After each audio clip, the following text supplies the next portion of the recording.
Hello Engen Pitch and Polish fans, and welcome back to another exciting episode of the 2023 competition with me, your host with the most, Engen Pitch.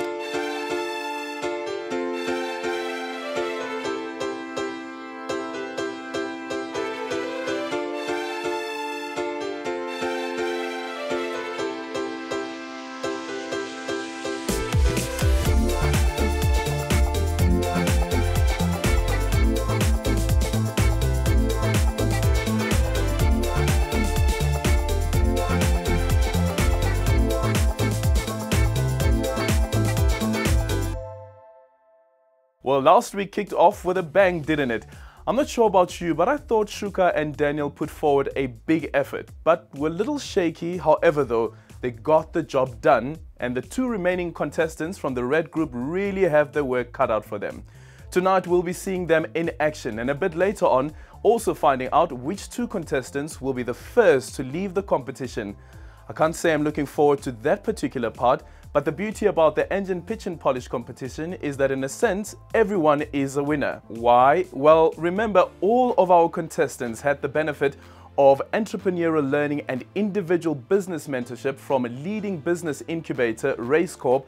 And you know what they say, knowledge is power. Before we get down to business, I'd like to give our sponsors another big shout out. As ever, South Africa's biggest pitching competition would not be possible without our title sponsor, Engen Petroleum, and our co-sponsor, Nedbank, both of whom have supported the program for almost a decade now. Also, thank you to the Radisson Blue Gautrain, who are hosting this year's out-of-town contestants in their beautiful hotel. Some people are very lucky, I have to say. Now, let me remind you to pay extra close attention to the pitching and the judges' feedback, because we have another amazing viewer prize up for grabs. Yes, indeed, a 5,000 Rand Evo Super Shop voucher from Nedbank could be yours, so stay sharp. That's enough dilly-dallying. It's time to see the remaining two contestants from the red group deliver their pitches. Entering the lion's den, the pitching arena, is Evans Parsons, the owner of Vensy Africa, who's right here from Gauteng. Best of luck, Evans. Good morning, judges. Welcome, Evans. How are you feeling? I'm feeling good. Okay. Very excited. I've been waiting for this. You've been waiting? Yes. And you prepared? Very much prepared. You know there are 90 seconds for this pitch? Yes, I'm aware. Okay. Evans, 5, 4, 3, 2, 1, pitch and polish. Have you ever wondered where the future of banking is heading? Well, I've got 3 words for you. VensyPay app. Hi, my name is Evans and I'm a CEO and fintech entrepreneur of VensyPay. So in South Africa alone, there are over 11 million unbanked communities with over 20 million underserved communities. Now, having growing up in the townships of Mpumalanga, I discovered that my community had or is transacting with a lot of cash. Cash transaction is a problem. Then I noticed that the gaps there is to introduce a mobile payment banking platform. Well, the good news today is that VensyPay is actually live, and we have a partnership with Nedbank. So what's nice is that our customers, or our customers right now, they can actually open a Nedbank mobile money wallet account in less than 5 minutes. No paperwork and no branch visits. And then the reason why I came here, of course, is to raise the 650 so that I can invest the money in the business, because there's a lot of APIs, application programming interface within the Nedbank marketplace that I still need to integrate, just like the loans, the value-added services, so that I can actually enhance the financial ecosystem, right? Our partners, as I've mentioned, it's Nedbank, Huawei, and MasterCard. In fact, this week we're having a press release with Huawei, because we're launching VensyPay on Huawei app gallery. So there's a potential of 10 million customers that have to be onboarded through VensyPay app, through the Huawei app gallery. And also we have a VensyPay app.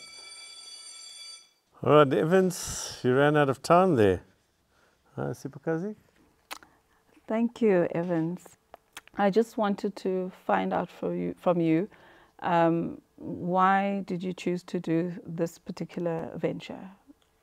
It's because you look at the challenges of our communities. Growing up from a township, financial people, a lot of people are financially excluded. So my mission is to ensure that I help people to be financially included.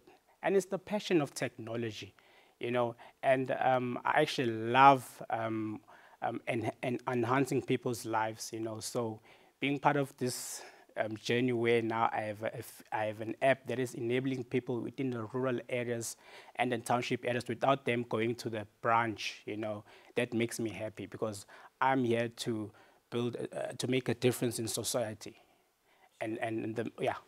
So I'm just thinking about this unbanked communities. You talk about townships and rural areas, and normally those people that you find there don't have smartphones or maybe are not as whether financially literate or technology savvy. How do you see yourself sort of breaching and in getting into those communities and making sure that your product lands with them? Well, what's nice in that, you know, South Africa right now, we have a lot of mobile phones penetrations. Like, for instance, your Huawei, all these guys that are in the mobile phones now, they actually have introduced low-entry smartphones, you know. However, but what I actually do, because like you mentioned, most of the candidates are not financially literate. So I actually go to the communities and actually impact them with financial education so that they can be prepared.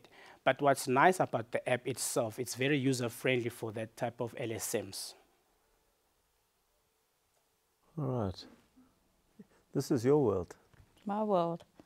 And I love fintechs, and it plays really well into our open banking strategy that we run. But I'm going to ask you a question based purely from a business perspective. You clearly have, I think it's fantastic that you're using the Mobi Money API. But from a business perspective, you clearly have a dependency there. What fail-safe net do you have if we had to decommission that API? Well, there are other APIs, right, that I have with other third parties like from like Blue Label Telecom, okay? But holistically, right now, I'm enjoying the Mobi Money wallet because the architecture of the wallet API, right, that NetBank provided us, it's actually assisting us to also include other third parties, you know. As we speak right now, there's going to be other APIs that are going to come, just like your vehicle license renewals. And in future, we're also going to be looking to add more, you know, APIs. But, you know, as we grow the business, our mission is to also, you know, just look at building our own type of APIs, right? So that's the strategy that we're doing. But as you mentioned, open banking, it's about collaboration. As you know, right now, we also have the MasterPass Scan to Pay, you know, where we're promoting the cardless transaction. But the interoperability in South Africa, it's amazing because there are a lot of partners out there, and fintech, it's all about just that partnerships for the third party, which is the customer. One more question. So banking is becoming a lot more accessible, a lot more free, and we know how people love to pay bank fees. Why are they going to pay you fees and us fees? Well, basically, VensyPay, our customers, they just subscribe for only 15 Rand a month. Then the good news is that they don't have to pay for the money transfers e-wallet to e-wallet. So basically, the Mobi Money, there's zero fees, right? So open banking, from what I've learned, is that the customer benefits a lot, you know. So if you look at the unbanked market that we're targeting, we are aware that people they don't have money, but they can afford the 15 Rand because of the benefits that they're getting out of this. Okay. All right, just how many years have you been doing this? So in the tech space, right, Yeah. I started in 2005, and then in 2017, I was taken to China as a BRICS delegate. I also had the opportunity to travel to Alibaba headquarters in Hangzhou. I met himself, Mr. Jack Ma. So since 2005, I started this whole tech journey. And but how many clients do you have? So right now, we're still pretty low. Okay, so on Play Store, we're sitting at over 1,000.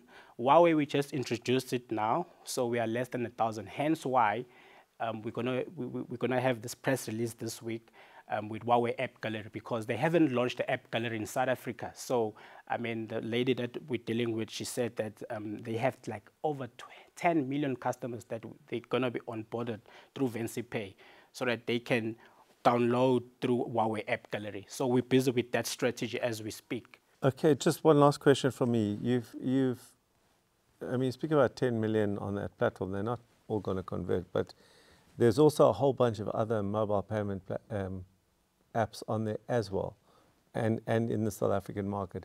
So what is it that you do that's so different from everyone else? Well, it's the distribution model, in fact, because I'm as a black person, right?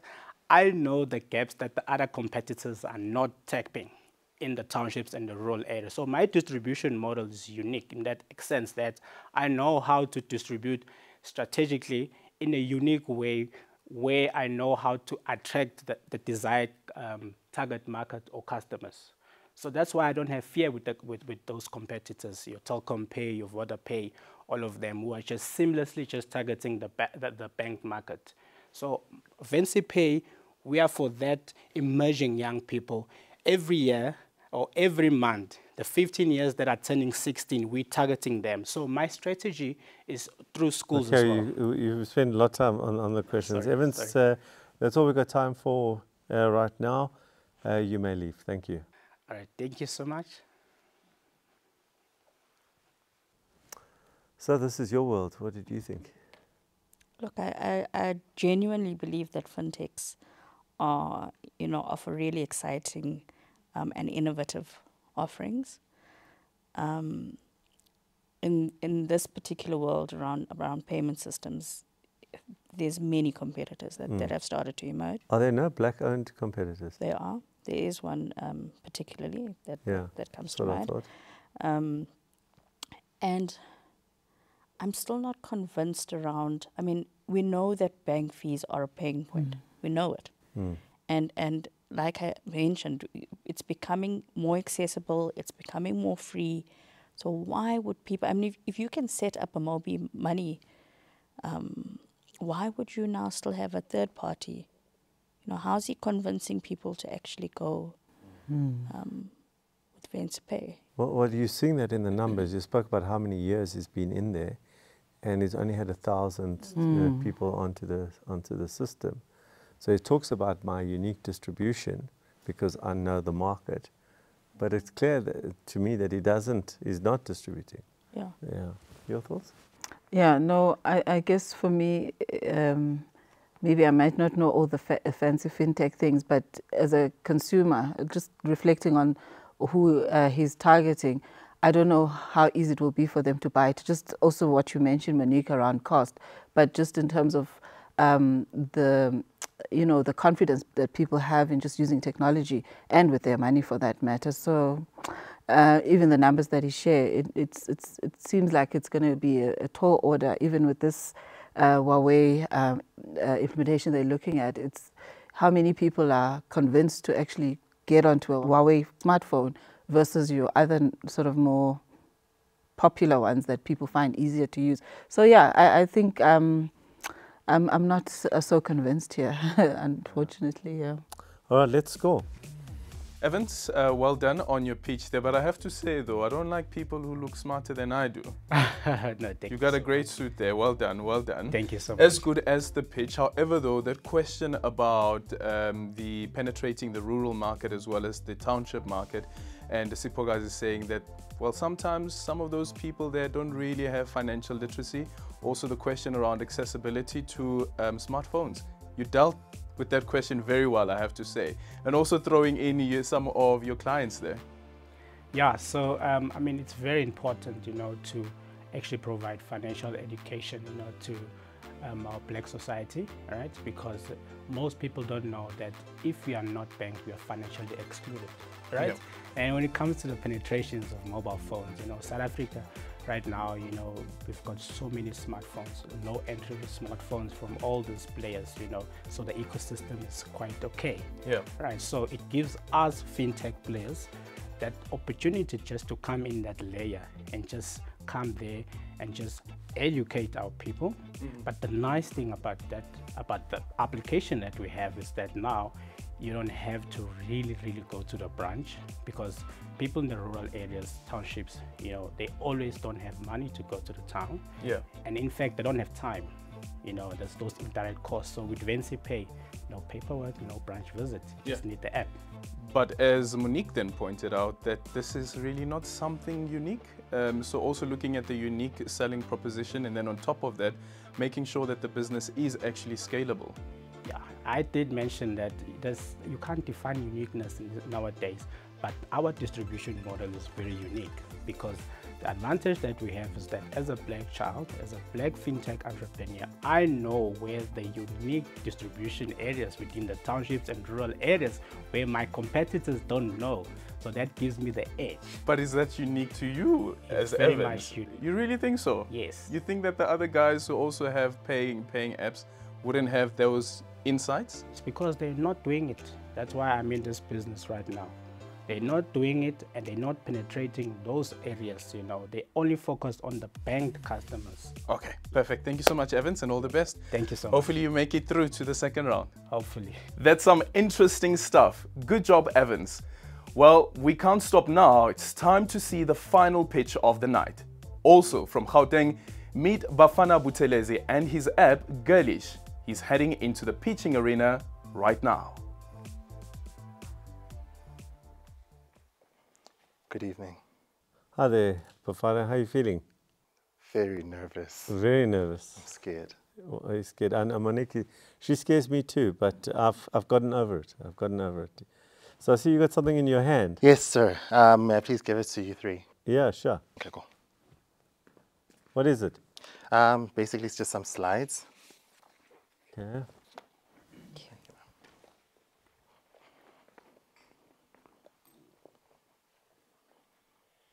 All right, Bafana, you know that you've got 90 seconds to pitch. Unfortunately, I do, sir. Okay. Unfortunately, you know, or unfortunately, it's 90 seconds. Unfortunately, it's 90 seconds. Okay. Do you need more or less? I'd like more, please. Okay. Well, if you get through to the next round, you might just get that. But now you've got to get through this round. Yes, sir. So, are you ready? And that's my timer, right? That's your timer. Okay, cool. Yes, I'm ready, sir. 5, 4, 3, 2, 1. Pitch and polish.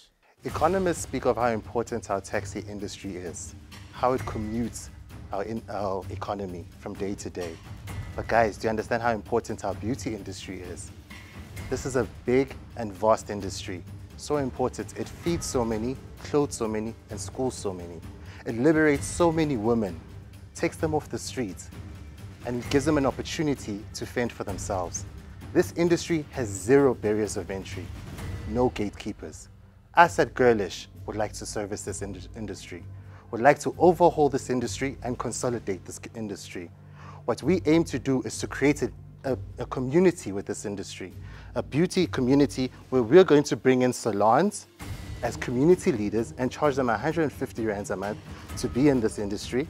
And then afterwards, we're going to bring in users into this industry. The users will then be given a Gurlish, which is a technological solution to interact into this industry. However, guys, I keep speaking of technology, but all we are is an advertising company. We're an advertising company that has made 1.5 million rands selling eyes. Whose eyes do we sell? We sell female eyes. We sell female eyes to female brands and beauty brands that are trying to reach that audience. So now they got a platform where they know that this platform is only used by females, and therefore they can, Revlon, L'Oreal can now target the female customers here. My name is Bafana. Thank you for hearing me out. Sure, you timed that very, very well. All right, and speaking about beautiful women, let's start with our beautiful judges. Monique, let's start with you. Thank you. That was a really interesting pitch. However, as an advertising company, I can't find you. So are you at ideation phase? I've looked good for Gurlish. I think I found, what was it? There was a company charging in dollars, and then there's an app that doesn't have followers. Then I looked for Protege, and that was a risk investment company. So maybe what you should have searched for was Gurlish Social. That's the full name. Okay. But we just call it Gurlish in short. It's in iOS stores. It's also in your Android stores.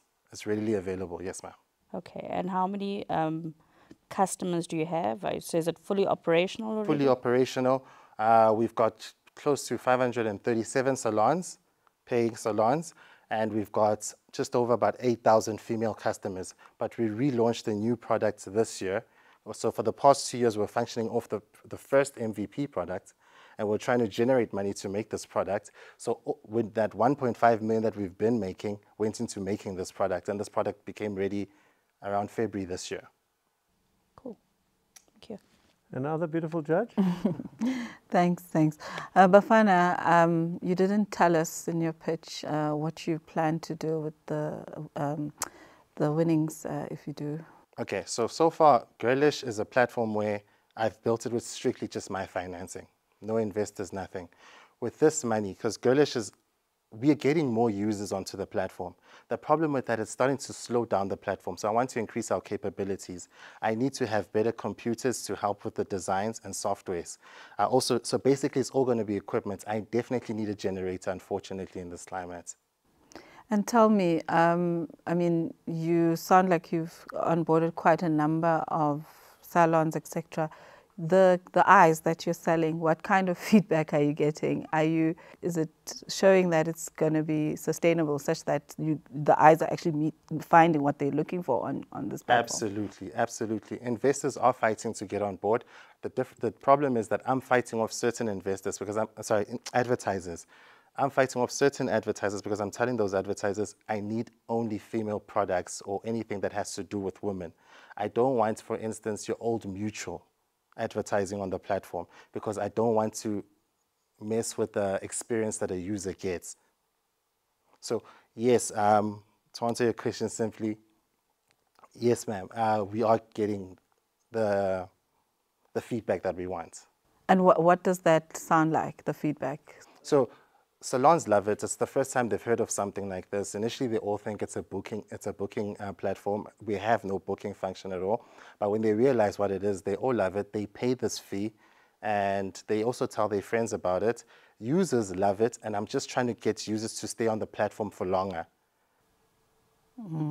Because that would be in my interest. Once they go on, do they stay longer? Do they always find what they want? And are they happy that they get connected to the right businesses? But yeah, thank you so much. Yes, ma'am.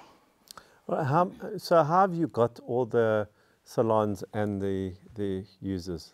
Please repeat that question. How did you actually get them onto the platform? Okay. Did you knock on doors? Did you advertise? How did you do that? To be honest with you, sir, I've got a team, but then the cold calling for the salons, I do that strictly myself. I don't want anybody in my team doing the cold calling because I like to hear the objections from the salons firsthand. I like to get their feedback. I learn so much by speaking and interacting with the salons personally. So that's what I do. I call the salons directly. We currently don't market the platform at all because we're struggling to handle traffic. So you said there were over 500 salons? Yes, sir. National? Yes, sir. And of those 500 plus, are all still active, or have 400 dropped off? Okay, so what happens is this, sir. Remember now when we're dealing with these salons, majority of these people are people that are good with their hands. Okay, most of them don't have a matric certificate or anything like that. They're very uncomfortable with signing anything. We'll say we're going to debit you every month. They like the idea that it's pay as you go, something similar to a Netflix or your DSTV. So they love that. So I don't control when they pay, when they stay or not. But all I can tell you that some salons come on and say, I'd like to pay for 6 months up front. Some say I'd like to pay my $150 a month for only 3 months. How many have you got right now? At this exact moment, yes, about 139 paying. Okay, all right, thank you. Thanks for being honest. Right.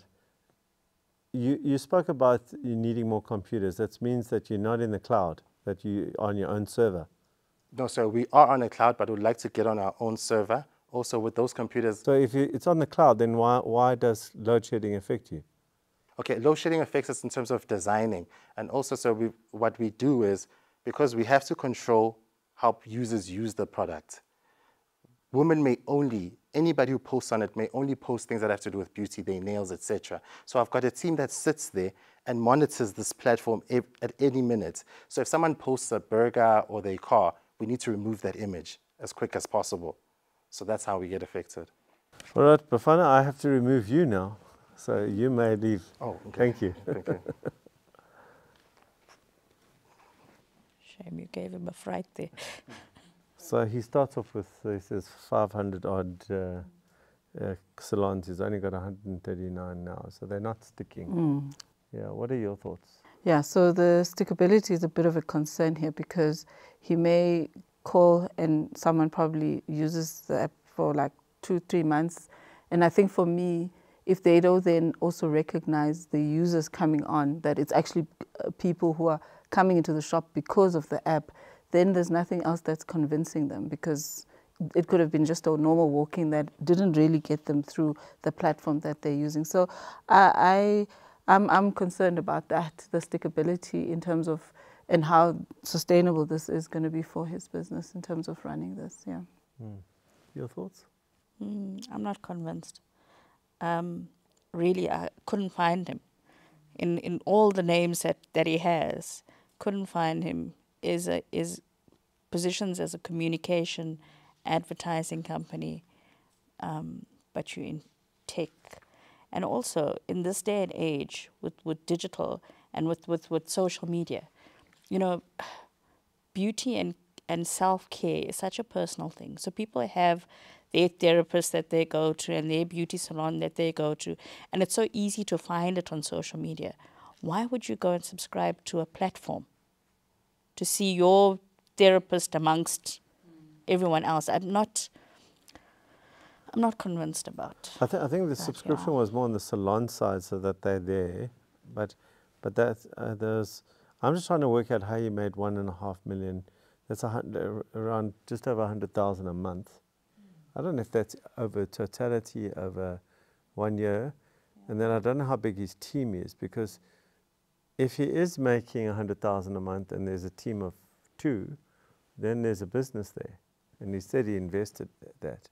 But I've been doing this a long time. I suspect that 1.5 is made up of other things. Other things, yeah. Other business. Because, again, for me, if I'm a salon and I'm going to buy into this, it's because I'm convinced that you actually have these eyes that you're selling. There are people looking at it. And just to your point, Monique, a lot of these salons, what stops them from actually being on social media themselves, as opposed to going paying 150 to be on this, which you also, I mean, the reach of it, how far is it reaching? Is it actually just translating in me getting more customers if I'm a salon?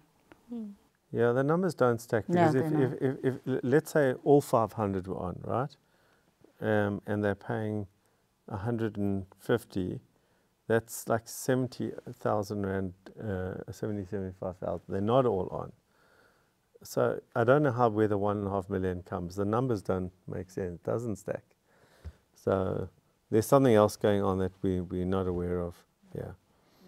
Anyway, let's score. You made it clear from the onset that the 90 seconds is not enough. Do you think that you were able to recover during the Q&A session? I don't think so. No, I don't. You really? Where do you think some of your faults were? I was nervous. I was very nervous. Yeah, I just haven't done anything like this before. It was so scary. Yeah. What do you think you missed during the Q&A session that you could have pushed in? I think I missed I didn't get to explain the growth potential of this whole thing. Yeah, because I was actually looking at that you speak about the 135 salons that you currently have as who are on the app. That's right. 135, and they pay how much a month? 150 rands a month. 150. That's about just close to about 21,000. That's not a lot of money. And that's not the only thing. Yeah. Remember, the money is in advertising, because we don't make our money specifically just from that. Yeah. Our money is in advertising, just like with Google or Facebook or anything like that. And the growth potential? The growth potential, there's 200,000 salons in South Africa. If I could just get all of them. Not all of them. 3, okay, so some of them. Get some of them. And all the best. All the best there to Bafana. You're still a bit nervous, I can tell. I am. But hopefully when you make it to the next round, you'll be able to deal with those nerves. All the best. That's all. Cheers. And so our 4th red group contestant has faced the lions. I mean the judges. I really need to stop doing that. Well done, Bafana. Now, before we let our judges take themselves off for their deliberations, let's quickly check in with them. Hello judges, my name is Aldrin St-Pierre and I'd like to invest in my business 650,000 Rand that will help my business prosper. Is my time over already? Your time is over. Tell me about the Red Group. How did you feel, Monique? Interesting, very interesting businesses. Yeah. some Very ones. interesting businesses. That question around the environmental, being environmentally friendly, the question to Daniel, the toothpaste seems a bit caught him off guard there, don't you think? Yeah, especially if that's what he's selling. Yeah. That was a bit surprising that that he didn't seem too prepared for that particular question. But, Yeah. But an interesting concept. An interesting. I definitely think there's a market for it. Yeah, especially for us, the black coffee drinkers and the wine drinkers. Alon, anyone who stood out for you? You know, I can't say until we have elimination. But they all stood out, Eldon. They all stood out. But your pitch was the best. My pitch was the best. Sipokazi, for you? Yeah, they showed up. I think pretty nervous, but it was very interesting pitches that they made. So we'll see how it goes. Yeah.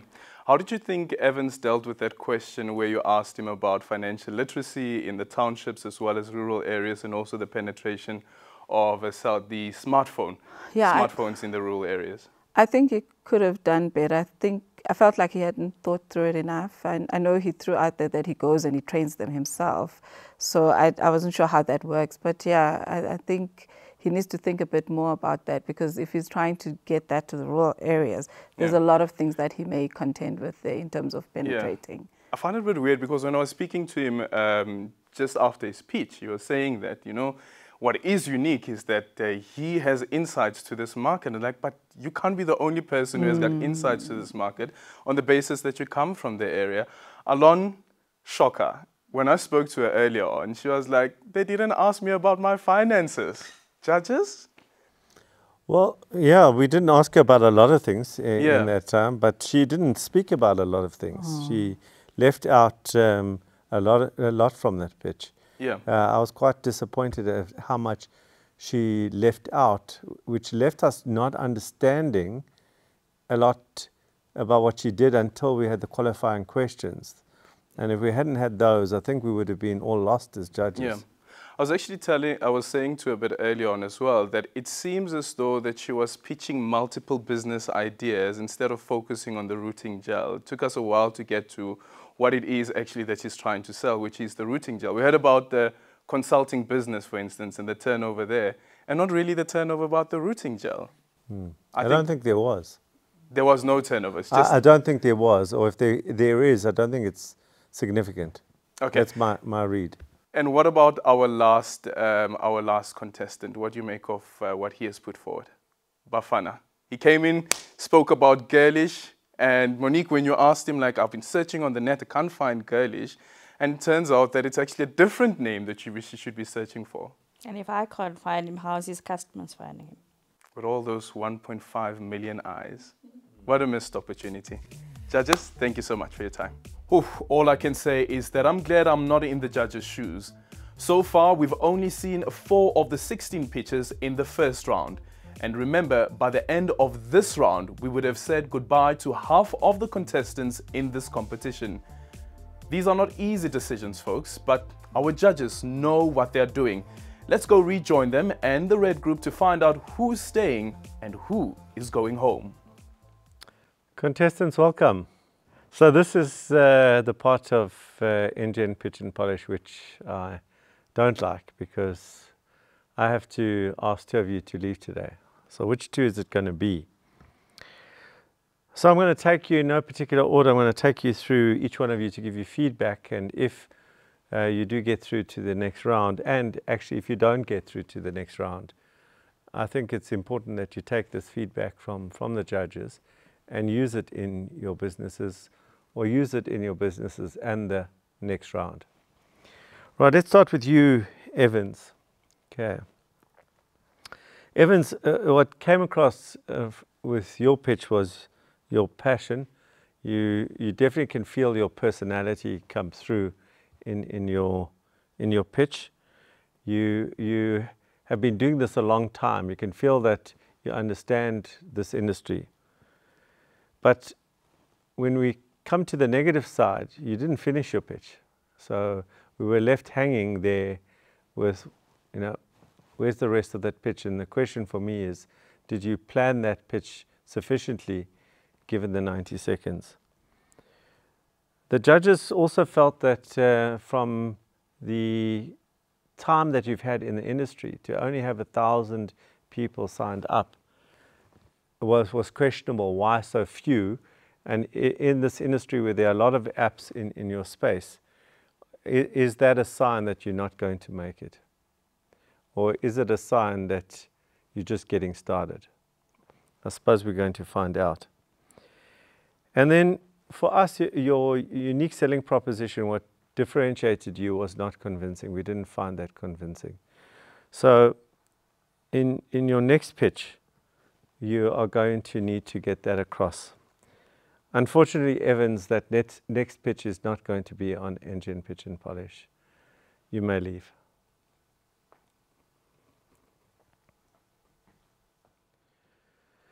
Daniel, let's talk about you. You have a novel product. I haven't done enough investigation into whether it's globally novel or in South Africa novel, or there are similar products to that.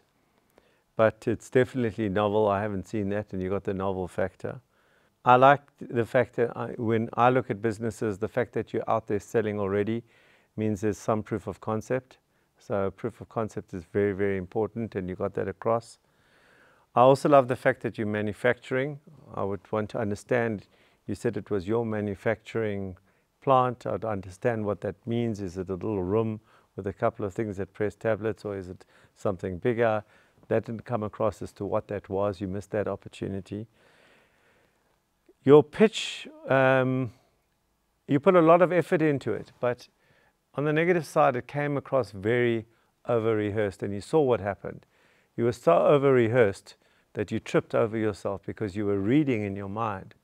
And when you over-rehearse and you pitch by reading in your mind, you don't come across authentic. So it looks like you are doing it for us, so that it's not coming from the heart. And therefore, we don't feel your personality or your drive. We also didn't get a sense from your pitch of how you're selling, how you're getting those sales. So we know you made sales, but how are you getting your customers? So we need to understand that, and you're not getting that across. You never spoke about the use of the money. So you want to win, you know, R1 million worth of prizes, 650,000 Rand cash. Well, what you're going to do with that, we don't know. And that whole sustainability thing that you're pitching on, which Monique, you know, pride you on, when you were pushed on that, we didn't get a good sense that you understood how to answer that question. So Daniel, despite that, you'll be staying. Well done. Thank you. So now, which one of you two is going to go? So I'm now going to talk about the positives and negatives, and right at the end, I will say who's going to stay and who's going to go. We're going to talk to you, Shulka. Okay. Your energy came through. It was a really, really great pitch. You can see you've been doing this before. You know how to pitch. Your personality came through. You're light, you're energetic. Like people would want to do business with you. But they haven't. Okay, they haven't. So you spoke, and I appreciated the honesty around the fact that where your income has come from. I appreciated that, because that always comes out, and we've been doing this a long time, so we would find that out. And if you had hidden that, that would be a bad thing. But you never spoke about we didn't know actually what your product does. You took us all over the place. So it was confusing. We were sitting here, is she doing that, consulting, is it that, then the solar thing? Like what is she doing? Then you get to this gel, and then I don't know how, because I'm not that person in that industry. So how do you use it? Is it effective? By how much? So if without this other products, you get, you know, a 23,6. With ours, you get a 57,8. You weren't giving us that sense. And then we also didn't know your authority to be there. Like for all I know, that you could be in a completely different industry. You could be in the plumbing industry, And what's your authority to stand here and talk about an agricultural product? You never mentioned that. Didn't come across strong enough at all. Bafana, you had revenue of 1.5 million. As I said to Daniel, we love hearing about revenue. On the negative side, when I would do the numbers of the 400 or 500 odd clients at the 150, it doesn't add up to the number you said. So there must be something else or the number's wrong, one of the two. But the two didn't stack up. So you can't make a number and give me another number. I have the ability to multiply. So I couldn't find how you got to that 1.5 million rand. And if you're in this situation with seasoned judges, we're going to do maths in our head. Your distribution, I love the fact that you distributed. That distribution, there's a great saying in business, customer is king, distribution is King Kong. And you've got distribution. So that's a really, really strong positive. And you finished your pitch, despite your nervousness, you finished your pitch on time. So well done on that. The other negative is we couldn't understand what you do, actually, what the value proposition was to the market. So we even after your pitch, we sort of tried to understand. We sat here deliberating. So what do you think he does? What do you think he does? And we didn't know what you do. So we don't know how you make your 1.5 million rand, quite frankly. We know some people are paying you 150, but we don't know that. So who's going to go home? Is it Chilka or Bafana? I'm sad to say it's going to be you, Bafana, that's going to be going home. You may leave. So Daniel, Chilka, both of you, well done. I have to say, you got in by the skin of your teeth. You've got lots of work to do. If you've got an idea, which it sounds like it's early stage, you've got even more work to do, right? We need to understand why that is a good business. You've got somebody, you're up against somebody who's got an existing business. You seem to be at ideation or early commercialization stage. You've got lots and lots of work to do. Get it clear, both of you get it clear. Take the feedback, go back there, practice, and come back the next round. You may leave. Congratulations, Shuka and Daniel. You go through to round 2. I'm so sorry to say goodbye to Evans and Bafana, but I hope that they'll take their Engen Pitch and Polish experience and learnings into the future and take their businesses to even greater heights. Best of wishes to both of you. Something's bothering me though. I feel like I've forgotten something. What on earth could it be? Oh, relax, I'm just messing with you. I'd never forget the 5,000 Rand Evo Super Shop voucher from Nedbank. Yes, indeed, it's time for our viewer competition. If you want a chance to super shop for groceries, appliances and everything in between, simply answer the question we are showing you on your screen right now. How many active salons did Bafana claim to have on his app? How many active salons did Bafana claim to have on his app? Send us a WhatsApp with your name and your answer to 068 707 5187 before midnight tonight. We'll place all the correct answers into a random draw and contact the winner before 5 o'clock tomorrow afternoon. And later this week, we'll also be posting the winner's name on social media. Will it be you? It may be. Only if you enter. Go and do it now. And that's all she wrote for tonight. My first elimination. Honestly, I found it a bit rough and I can only imagine it will get harder as we go along. This is a courageous bunch of entrepreneurs. You really have to have the guts to put yourself out there and your business. Let's make a date to meet back here next week, Tuesday at 7 p.m. The Blue Group is up next. You don't want to miss that. Good night from me, Aldrin St. Pierre. I'll catch you on the pitch side. Clearly, there's a lot of work that I need to do around banking. It's very challenging, you know. And yeah, I think moving forward is just to carry on pushing hard. The advice was useful. I enjoyed this. I'm just sad that I'm going home. I don't want to leave the party yet.